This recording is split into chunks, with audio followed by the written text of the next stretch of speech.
بسم اللہ الرحمن الرحیم۔ محترم حضرات، اللہ پاک نے قرآن عظیم کے 30ویں پارے کی سورہ 3 میں بیان فرمایا، لقد خلقنا الانسان فی احسن تقویم، انسان کو ہم نے بہترین صورت میں پیدا فرمایا۔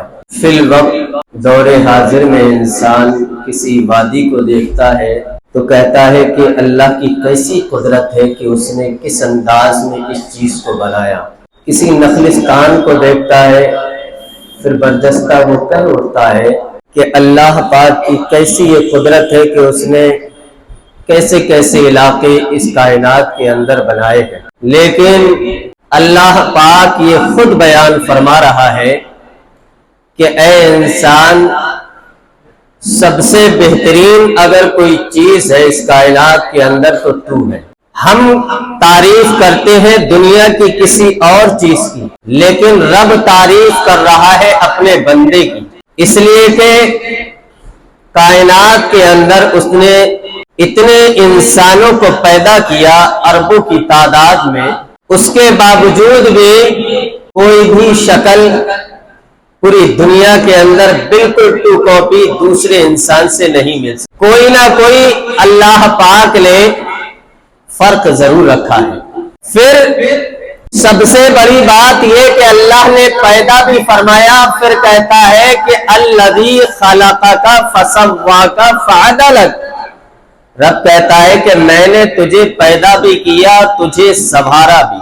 تیری نوک، تیری زینت، تیری جسمانیت، تیری زلفوں کو سنوارنے والی کوئی اور ذات نہیں بلکہ رب العالمین کی ذات ہے۔ اگر انسان کے سر کے بال چلے جائیں تو ڈاکٹر چاہے کتنا بھی ماہر کیوں نہ ہو، لیکن ویسے بال وہ نہیں دے سکتا جیسا کہ رب نے عطا فرمائے تھے۔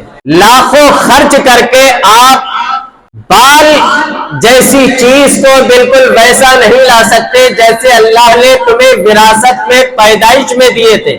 باقی جسم کی تو بات بہت دور کی بات ہے کہ کون سی ہڈی کہاں رکھنا تھی، کون سا عضو کہاں رکھنا تھا، یہ تو پروردگار خود جانتا ہے۔ تو رب کہتا ہے کہ انسان میں نے تجھے بہترین صورت میں پیدا کیا۔ اچھا، انسان جو خوبصورت ہوتا ہے وہ اپنے لباس سے نہیں، وہ اپنے کردار سے خوبصورت ہوتا ہے، اپنے عمل سے خوبصورت ہوتا ہے۔ آپ کے گھر والے، آپ کے رشتہ دار، آپ کے پڑوسی، آپ کے محلے والے آپ کی جو عزت کریں گے وہ آپ کا لباس دیکھ کر کے نہیں بلکہ آپ کا کردار دیکھ کر کے۔ بتاؤ یہ حقیقت ہے یا نہیں؟ اگر آپ کا لباس ٹھیک ہے اور آپ کے الفاظ ایسے رہتے ہیں کہ سامنے والے کے دل کو چیرتے ہوئے نکل جاتے ہیں تو وہ انسان جو ہے آپ سے دور بھاگتا ہے۔ لیکن اگر آپ کا لباس گندا بھی ہے، پرا گندا ہے، پیبند لگے ہوئے ہیں، آپ کے کلمات اس انداز میں نکلتے ہیں کہ سامنے والے کی یہ توجہ رہتی ہے کہ یہ صاحب بولے اور میں اپنے کانوں کو ان تک لگا دوں۔ عزت جو انسان کی ہوتی ہے وہ اس کے عمل اور اس کے کردار کے اعتبار سے ہوتی ہے، اس کی زبان کے اعتبار سے ہوتی ہے۔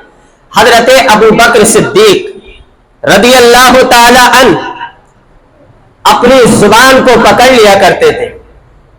جب وہ کچھ بولنا چاہتے تھے تو اپنی زبان کو پکڑ لیتے تھے اور کہتے تھے کہ اے زبان، اگر تو درست ہو جائے تو میرے بہت بڑے بڑے کام جو بگڑے ہوئے ہیں وہ سارے بن جائیں گے۔